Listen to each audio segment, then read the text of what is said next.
Om Shruti Smriti Purananam Alayam Karunalayam Namami Bhagavad Padam Shankaram Loka Shankaram Shankaram Shankaracharyam Keshavam Badarayanam Sutra Bhashya Krito Vande Bhagavantau Punah Punah Ishvaro Gururatmeti Murti Bheda Vibhagine Yomavat Vyapta Dehaye Dakshinamurtaye Namaha. Om Sahana Vavatu Sahanau Bhunaktu Sahaviryam Karavavahai Tejasvinavaditamastu ma vidvishavahai. Om Shanti Shanti Shanti. Apyayantu mamangani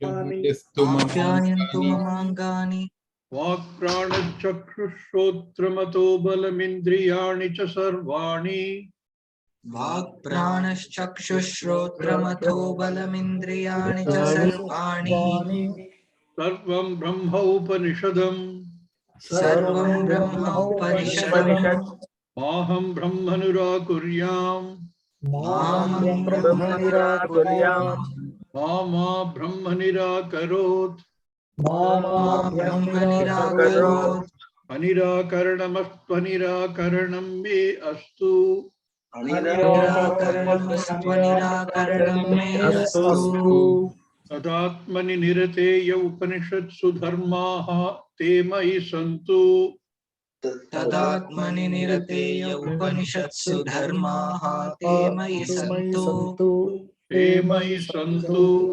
Mayi santu. Shanti Shanti Shanti Shanti.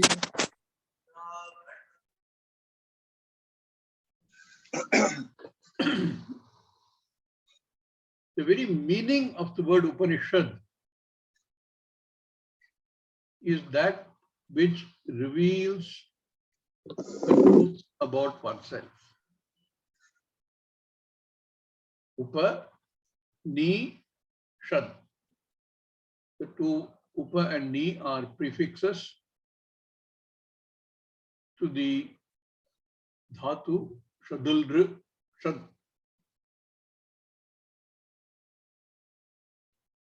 And that which removes ignorance, that which reveals the truth of the self,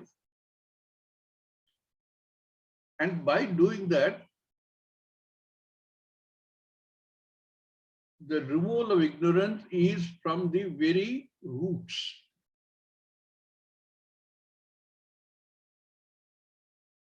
Therefore, there is no punaravritti, there is no coming back.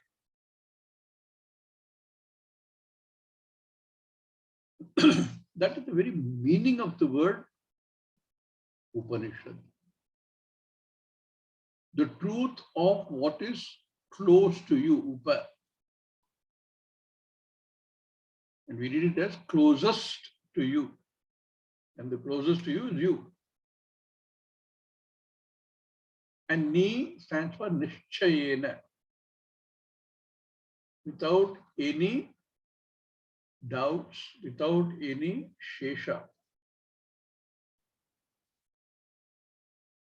This Upanishad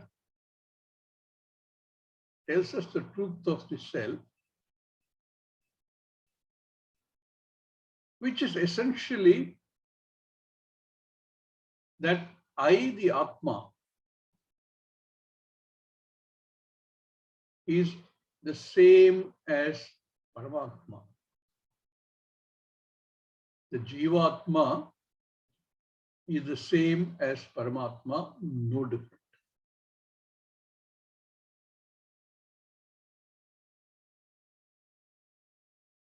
That Paramatma,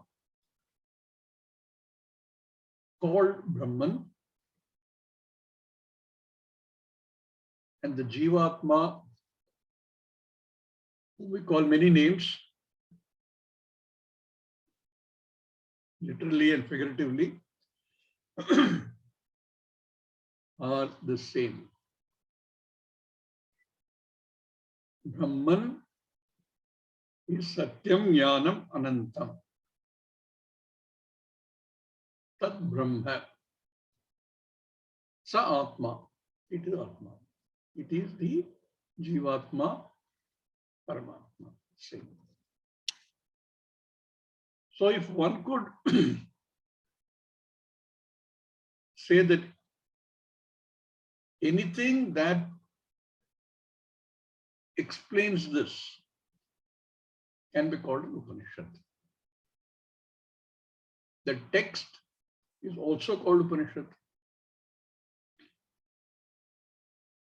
And there are many such texts,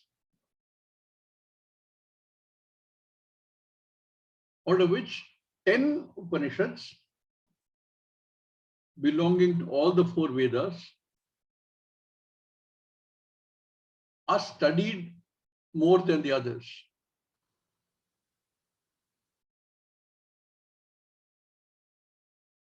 Because these 10 have been commented upon extensively by Shankaracharya. So sometimes they are referred to as major Upanishads. But really, no Upanishad is major or minor as long as it explains this simple fact of the Jivatma being non-different from Paramatma.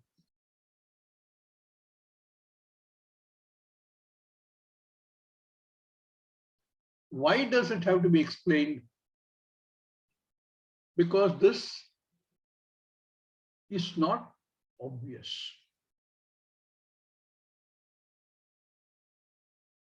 We attribute to Paramatma, Brahman in the form of Paramatma,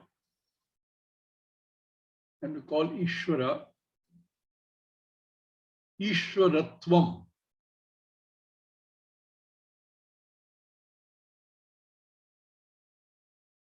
Sarva-vyapitvam, Sarva-shaktimatvam, all knowledge, all power, and to the Jiva, to Jivatma, we attribute Jivatvam, Alpa-jnanam, Alpa-shakti. All of that we attribute to the Jiva. So these two look very different.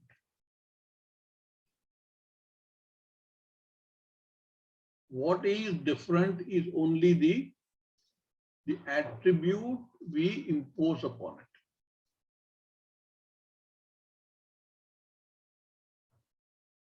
And because that is all we see this difference, and that oneness is not obvious.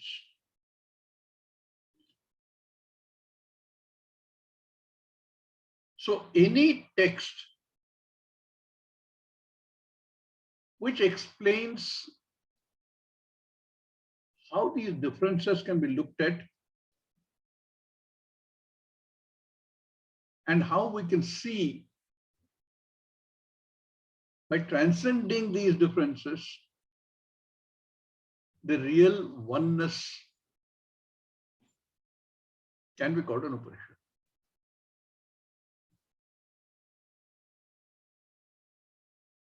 The Upanishad we have been studying belongs to Samaveda.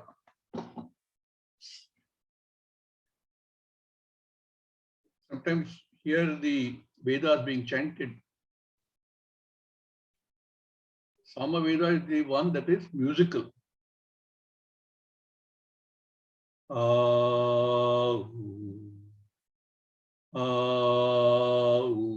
All these kind of things when you hear, you know it's Samaveda. This belongs to Samaveda. And then, like in every other Upanishad, the structure is typically a dialogue between a teacher or teachers and student or students.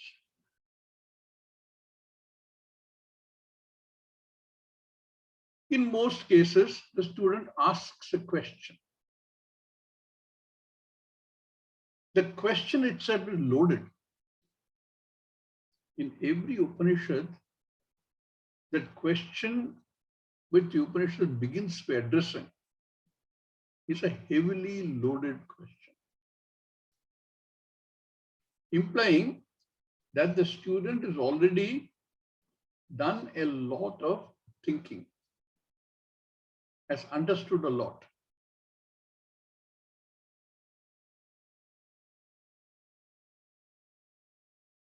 Usually starts with a question like, the name of the Upanishad, different Upanishads, although they tell the same thing, they tell them in different ways.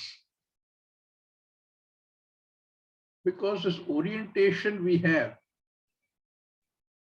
of seeing Atma, self, Jiva,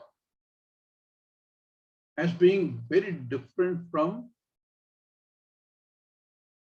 Paramatma, Ishvara. The mind simply does not find it easy to accept that equation.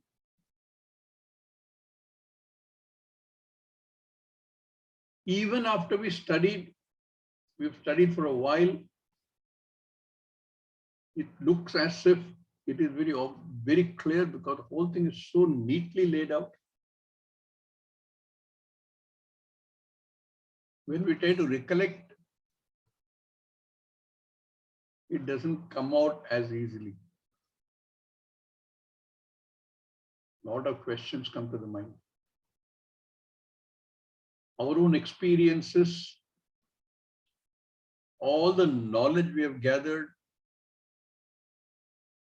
all the conclusions we have drawn based on that seem to contradict the statement of the Upanishad, every Upanishad.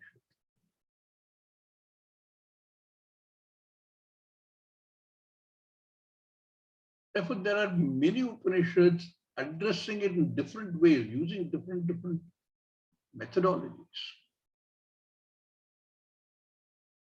to reinforce this knowledge and gain absolute clarity.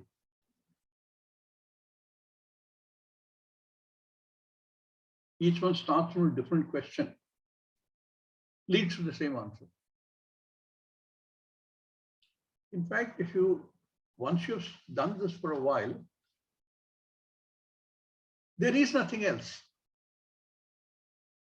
You start any discussion with any word, any sentence, any definition, it has to end up in this.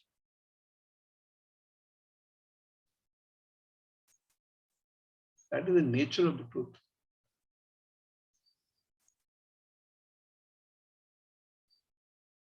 Therefore, these many Upanishads, to distinguish one from the other, have a name. Prashnopanishad. Because it is a Upanishad based on 6 prashnas, questions asked by different students. Ishavasya Upanishad. Because the first words, Ishavasyam idagas sarvam,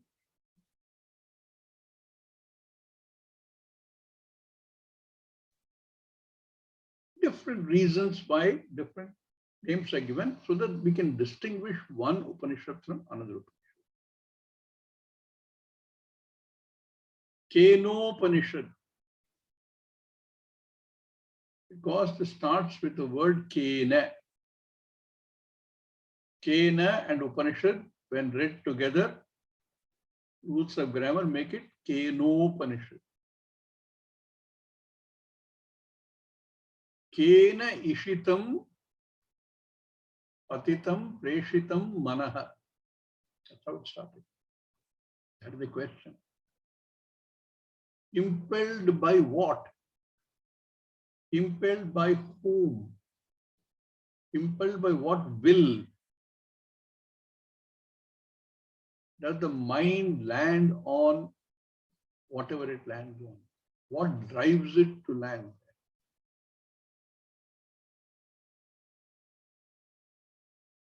Mind is the one karana that ties up all the indriyas. So you can ask the same of all the indriyas also. What makes the ear hear? What makes the eye see? What makes the mind think the way it thinks? What makes the speech speak?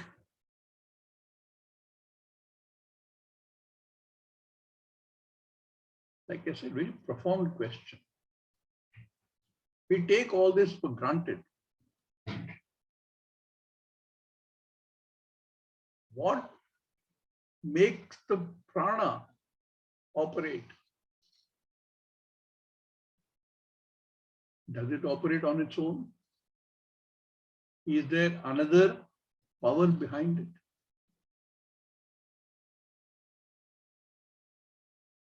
And the answer to that question, with that, the whole Upanishad's Upadesha is there. Right in the beginning, when the question is asked, the answer also appears. Shrotasya shrotram manaso mano yat. That which is the ear of the ear, mind of the mind. Does that mean there's one more ear behind that? One more mind behind it? Then you're saying only the same thing is there. Oh, there's no one more mind, there's no one more eye, there's no one more prana. There is only that one Brahman consciousness, I. Our confusion comes because even after hearing this, we tend to look at this and say, let me analyze it. The moment I say, let me know this well, let me analyze it, I'm in trouble. Because what can I analyze? What can I know? Only what my senses feed me data on. That which the senses can objectify. Now you defined this one Brahman as that which is driving the senses themselves.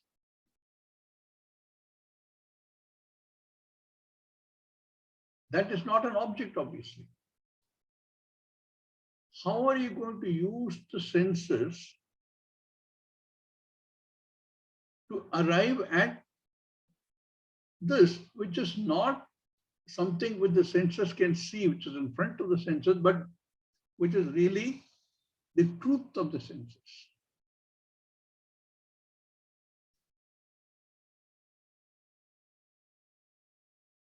So we have in the first chapter itself, when the question is asked,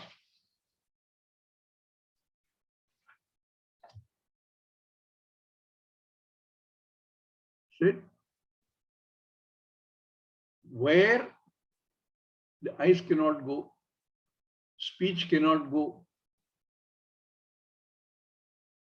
where the ears cannot hear, because that is what makes them do whatever. So, sort of visualization, you can say, eyes see what is in front, ears hear what is available to it for hearing. That which is behind, that which is making them operate. How are they going to know this? Na tatra chakshur gacchati, na vag gacchati. None of them can go.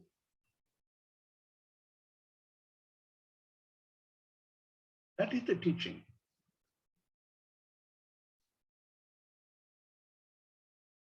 I see. I meaning I and SEEC.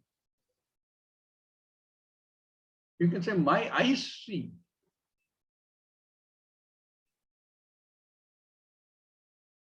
My eyes see because I exist. The existence of I is not questioned.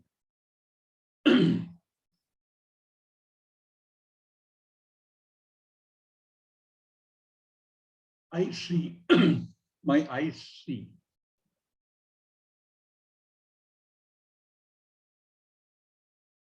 Therefore, he says in the next 5 verses, Yad vacha anabhyuditam, yena vak abhyudyate. That by which walk is walk. A walk cannot see it or describe it or talk about it. Eyes cannot see it. It is not available in front of the eyes as an object. It is that which makes the eye see itself.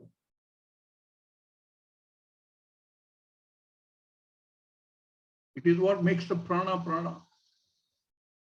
So prana cannot enliven it.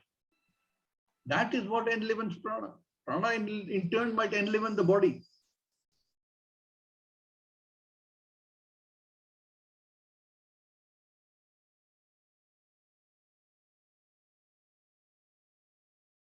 That which is self-shining, self-revealing, self-available, because of which others become available.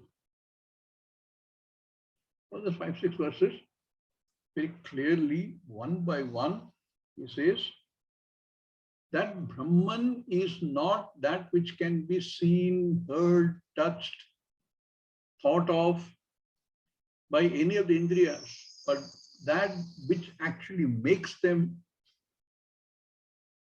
do their function. Recognize that as Brahman, Tad Brahma, Sa Atma. That is I. When I say I see, that is the I.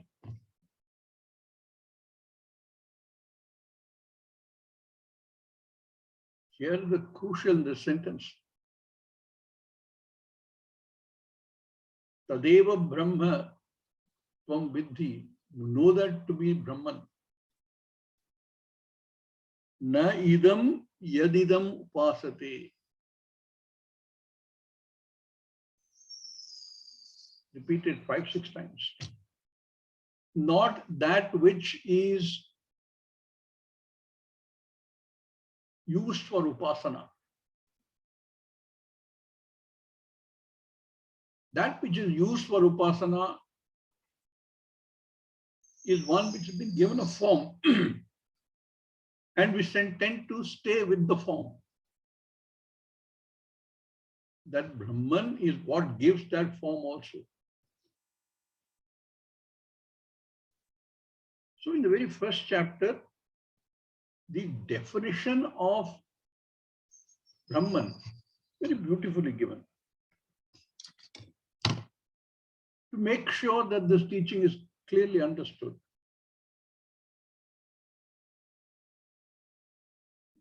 The next chapter throws some googlies. Yadi manyase suvedeti, you don't know. If you think you know very well, what do you think you know very well? You know very well about some object.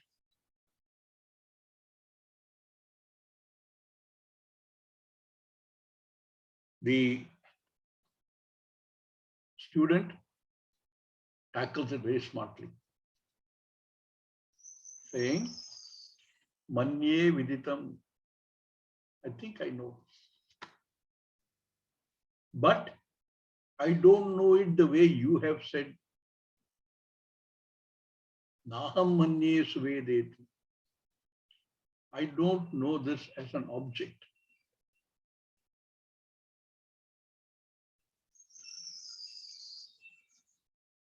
It is not as if I don't know. I know. But I don't know. Naham manye suvedeti.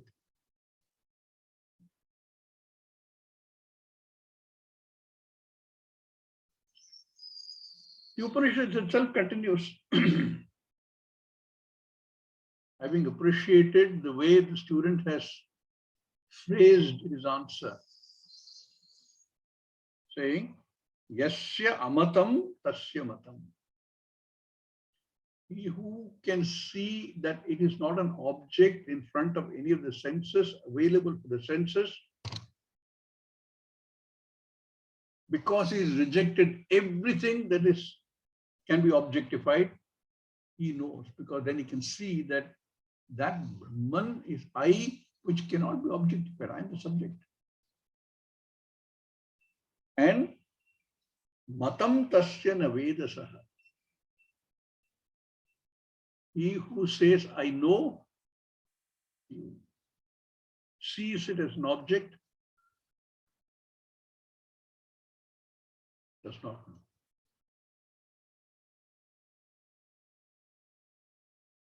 But that is necessary. Our saguna Brahman with guna, with attributes, in the form of Ishvara, is necessary.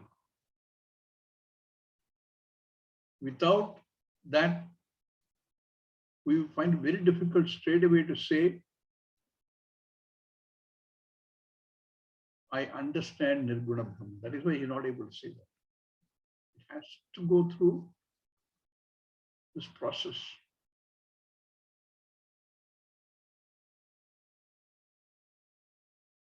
How do you know it then?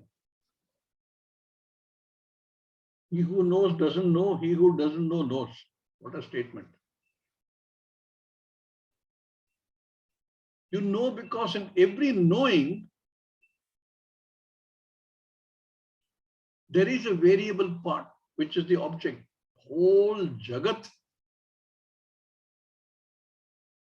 as object is there. But in each one of them, there is a common invariable part. Pratibodha viditam. Bodham bodham pratividitam. In every thought, in every knowledge, if we can see what drives that, what makes the thought a thought,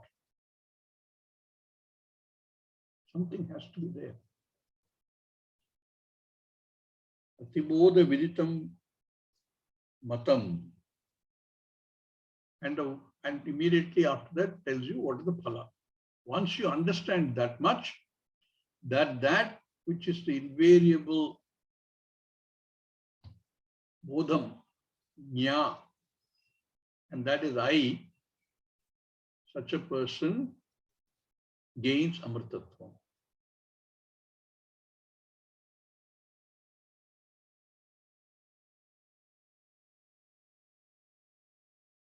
Bhuteshu bhuteshu vichitta dhiraha pretyasman lokan amrita bhavanti.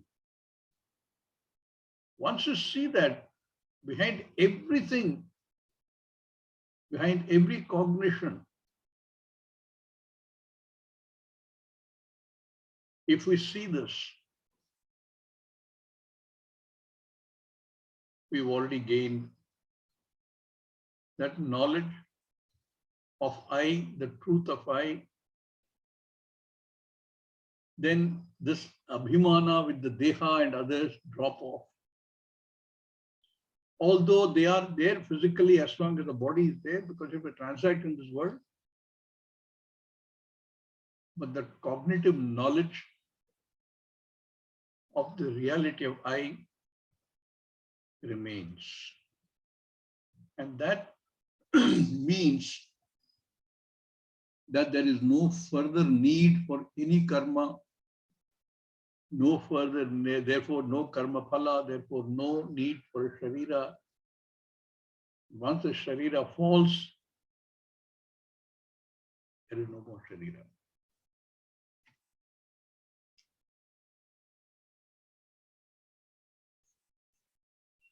With that, the Upanishad teaching is complete, including the Phala.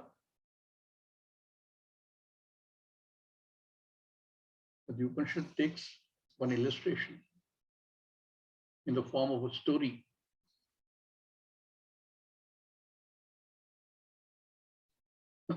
Where the Suras, the Devas, having won a victory over the Asuras, immediately say, we won. I did this. Not recognizing the role of Ishvara. You have to do everything. But what results you get is not gained by you. You're not the author of the results.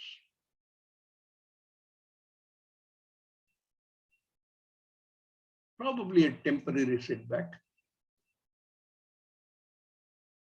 The victory has gone to their head. And Ishvara, Parameshvara, realizing that they need to understand it better, teaches them. Makes Agni realize that all the power that you think you have, all the glories that are there, they are borrowed. They're reflected glories. Vayu has the same. The individuality, I did this, I did the other, is addressed. And they fail to recognize Brahman. But they've already been made to think. And then Indra is taught by Uma that you cannot objectify because it is you. You, Indra, as the king of the Devas, is not you.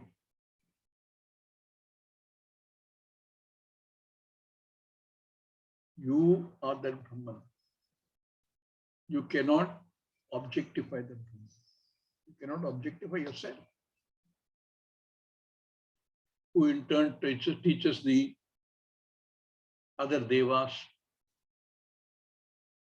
So they become as though superior to all the other Devas. Agni and Vayu and Indra, who had this first-hand interaction with Parameshwara and who've been taught. And you have to be taught this knowledge. This cannot come by accident.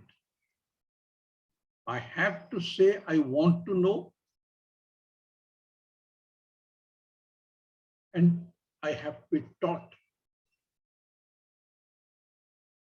And that is what we brought out in the story. That Indra is taught Brahmajnanam by Uma.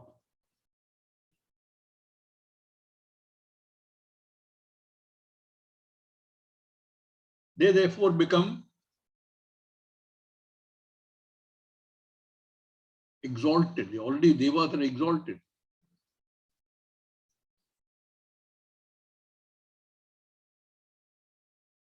They become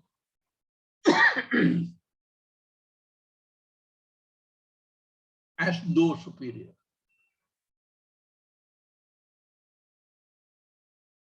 And then in the 4th chapter, after Uma has taught Indra and who in turn taught Agni and Vayu,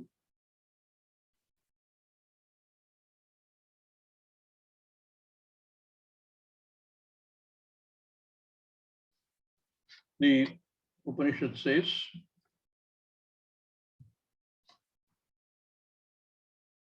that they become as though superior, and gives an example. This knowledge of Brahman, the knowledge has to be known by the mind through a thought. There is no other way of knowing. But the thought itself is an object. So it's like a flash of lightning. That flash comes, closes the eye, because you cannot see that flash, and disappears, leaving behind only the jnana.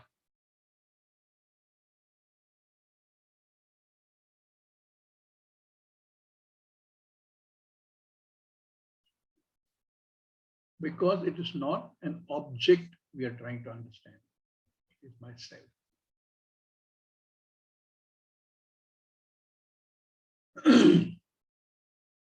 This the Upanishad calls Adidaivam, the Devas understood.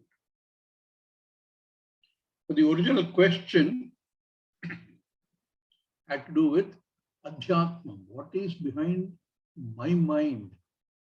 What makes my eyes eyes? That's also addressed. Adhyatmam, as though the mind goes seeking Brahman.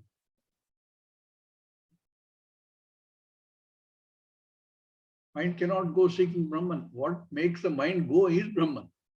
Mind is Brahman. As though seeking Brahman. Adhyatmam etad gacchati iva sa manaha anena cha etad upasmarati abhikshanam sankalpaha. And this thought repeatedly appears.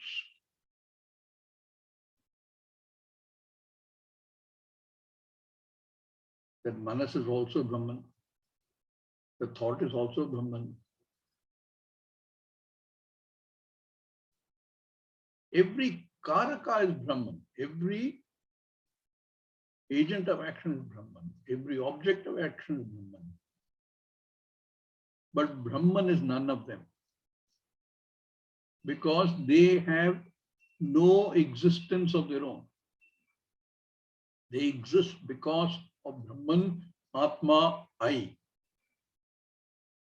Therefore, I am the cause of this entire Jagat. If the Upanishad were to start with that statement, half the students will run away. It is not comprehensible. So it concludes with that. Starts with saying, understanding Brahman, and that everything in this Jagat is really non-self-existing. Jagat itself is non-self-existing.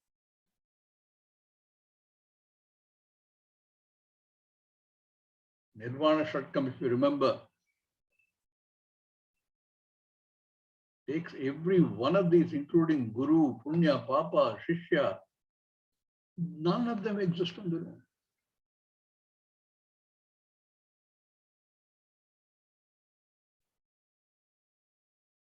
And therefore, the mind has to only cognitively separate them and see. That's why the word transcend comes again and again. You transcend every sight, transcend every thought, transcend every knowledge to see what is common, that Brahman. That is I, the truth of the self. Also says it to get there to that state of understanding, lot of preparation is required. What is Brahman is very clear, that Brahman is I, but I still don't understand. the readiness has to be built. So the Upanishad sums it up in a very simple way. Tapa, damaha, and karma. They become the key to the preparation.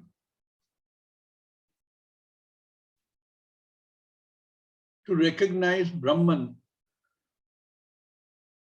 tadvanam, as tadvanam, tadvaraniyam, tadprarthaniyam. That which is everything. And that which is prarthaniyam, which is worshipful, that is I. And it also says, when you recognize that, then even if the others do not recognize, a person who recognizes this, I am that tadvanam. Nothing to do with the body, mind, sense complex. Then others become worshipful because they can see that. Even if they don't understand, they can see that. Therefore, he says,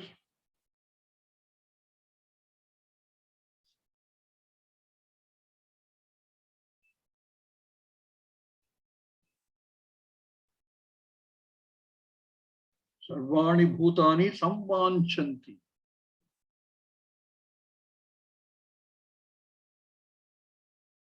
And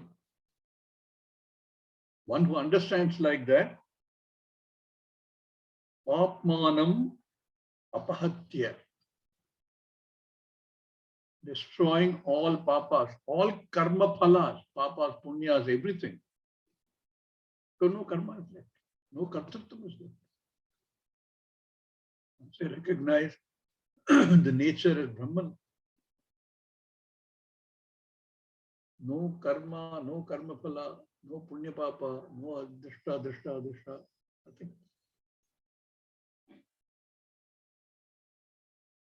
Goes to the highest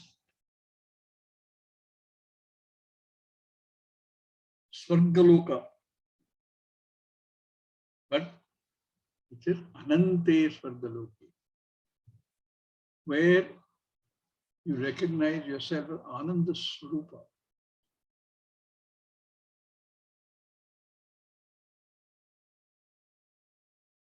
And abides there. Pratitishthati, pratitishthati.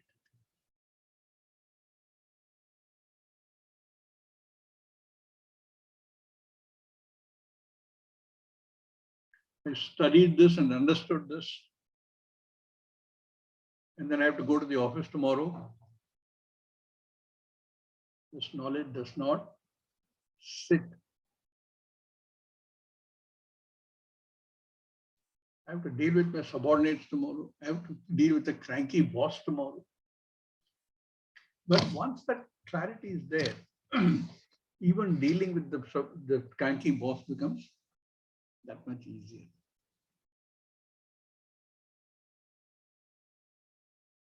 Every Upanishad eventually brings us to this. And having gained this knowledge, a person has no more role in the Jagat. Nothing to do. Like Ishvara. And yet, by the force of prarabdha, one will do something or the other. One might, like I keep saying, disappear into the Himalayas, depending on prarabdha.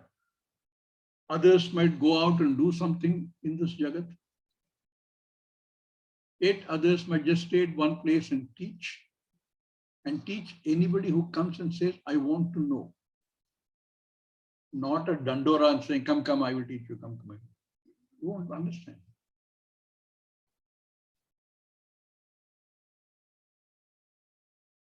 Thus ends this Upanishad. Om Purnamada Purnamidam Purnat Purnamudachyate Purnasya Purnamadaya Purnameva Vashishyate. Om Shanti Shanti Shanti. Harihi Om Shri Gurubhyo Namaha. Harihi Om. There are a few questions. We can try and quickly address them. How best to increase our sattvic component? Everything in the Jagat is Maya. Maya is Triguna. Tamas, Rajas and Sattva. And what we're trying to do here is to transcend Maya. That means go transcend all the three gunas. But we having come into this Jagat, recognizing ourselves as part of the Jagat, also have the three gunas. And in order to transcend the three gunas, one has to come to a state when one is sattva predominant. In fact, in a text called Tattva Bodha, the model is that the sattva component of Maya becomes upadhi of Brahman to create Parameshvara. And the combination of the others in different ways, in different proportions, creates all the jivas. So in essence, we have to elevate us. How do we do that? Very simple. Look at chapter 14 and chapter 17 of the Gita. Tells you all the details of what are sattva guna, what is rajas guna, what are the tamasic guna, whether it is in dhanam, in yajnam, in whatever. In fact, it's an interesting exercise to do. You take the Bhagavad Gita and look at all the verses that talks about sattva guna and say, can I follow them? Even if it doesn't come naturally, can I work on them? And then having got that stage, Bhagavad Gita also tells you how to transcend these three. We are doing these, we are currently only in the chapter 6. By the time we come to chapters 14 and 17, we will see all this. But simple answer to that is, look at all the sattva guna characteristics and say, how can I increase that in myself? One simple example. We all are people who do give dhanam. Material dhanam, emotional dhanam, support in any form. If it is given to the right person at the right time with no expectation of any return, that the dhanam is called sattvic dhanam.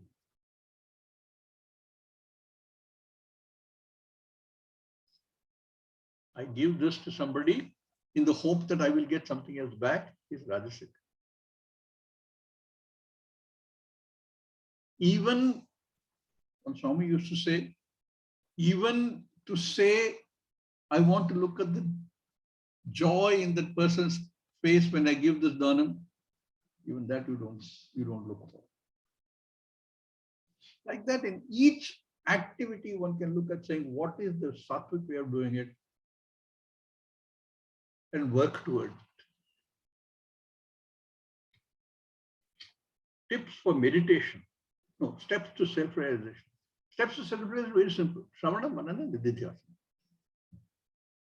What we are doing all these weeks is that we are doing Shravana, we are making our mind contemplate. All kind of ideas are already there in our head, drawn from various sources, including, unfortunately, these days from the net.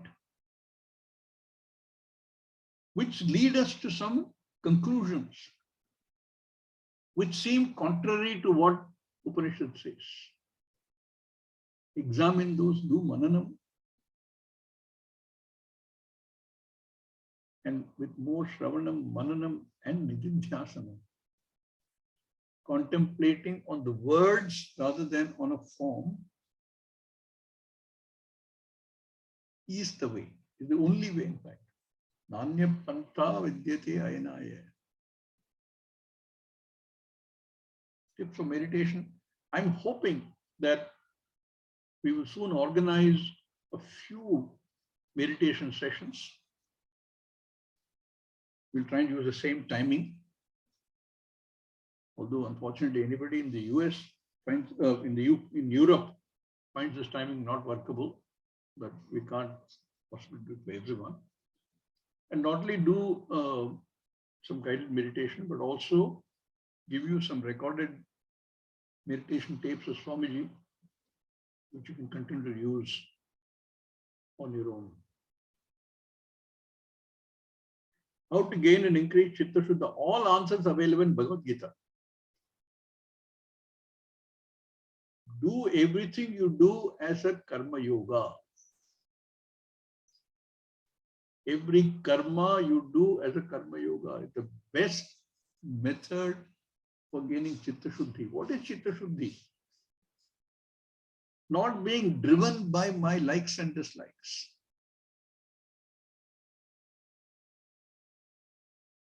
Having my likes and dislikes under control. Doing what is the right thing to do, even if I don't like it. Once you understand karma yoga, there is no better device available, no better sadhana available for Chitta Shuddhi. Chitta Shuddhi is one very important element. And Atma Vinigraha, another very important element. One comes from karma yoga, doing every karma because it is to be done karma, doing it without being driven by raga dvesha, likes and dislikes, doing it with an understanding of Ishvara, with no attachment either to the karma or the karma phala. You do this because it is to be done. And one does it to the best of one's abilities, skills, knowledge, gut feel, everything. Chitta Shuddhi is the end result. And meditation, japa, jnanam, prayers, all these are methods available for us to find the ekagrata. Ability to stay focused on Brahman, Brahmanishtha.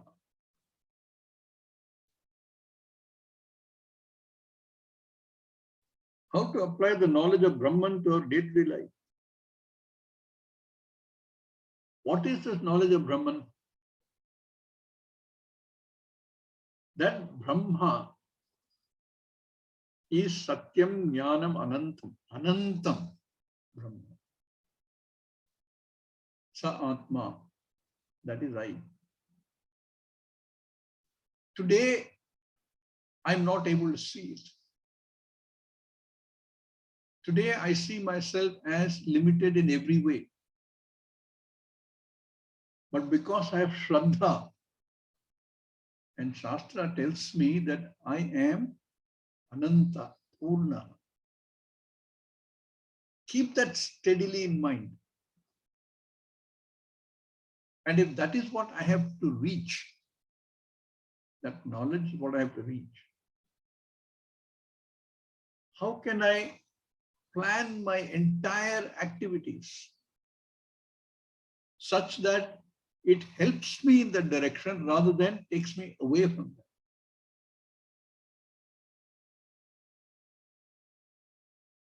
that? Karma yoga is definitely one way of doing it.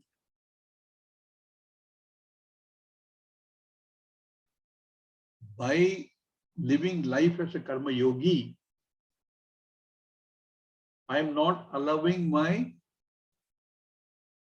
raga dvesha, which are very disturbing factors, to cloud my mind. Every raga dvesha, whether it is fulfilled or not fulfilled,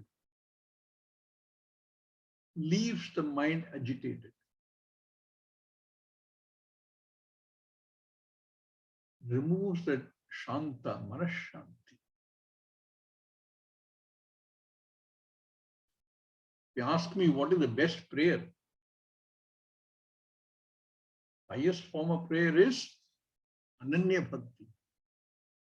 Hey Bhagavan, please help me understand how I and you are not different. Because Shastra says so, and I have Shraddha in the Shastra. That's very difficult. Okay. Pray for Manashanti.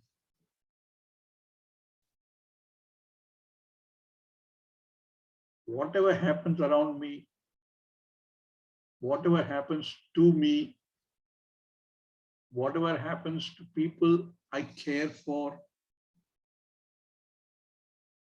may I have the blessing of being able to deal with it, do what I can to the best ability that I have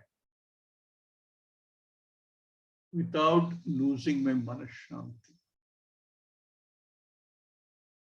Ashantasya kutas sukham. So if you ask what is a prayer, that is a prayer.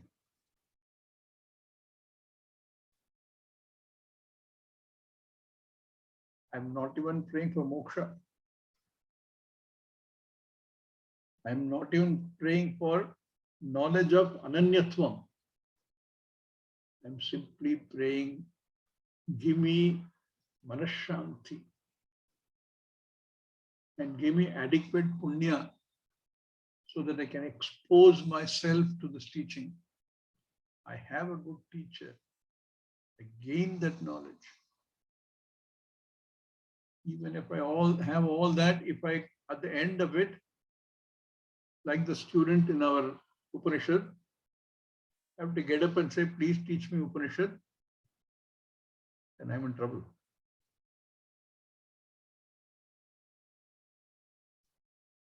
And the Guru will simply have to say, I have already taught you Upanishad. So now you focus on tapad dhamma karma. So all that is required for manashanti, atma shuddhi.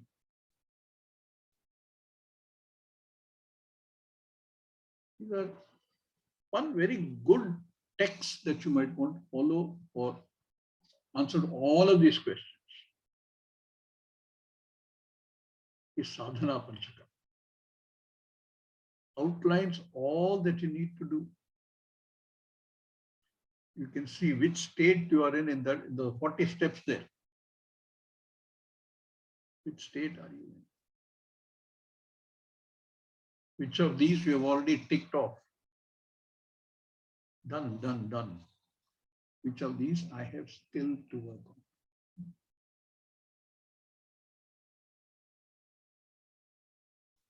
Wonderful journey of Kenopanishad. Very simple, but a very complicated Upanishad. I have enjoyed every session we had together. It would have been a lot better if we'd had sessions face to face. This is second best. And also useful because there are many who are not physically in the same location. I've enjoyed, like I said, every session.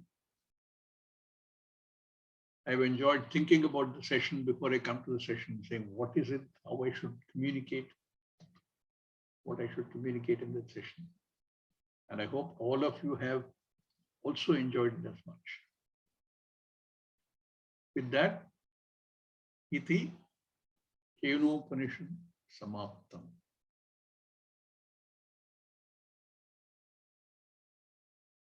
Thank you, everybody. Unless somebody has something to comment or say, we will close here. I'm thinking of taking up another interesting text called Ganapati Atharva Shirsha Upanishad. It is an Upanishad you will hear many times when you go to the Ganapati temple.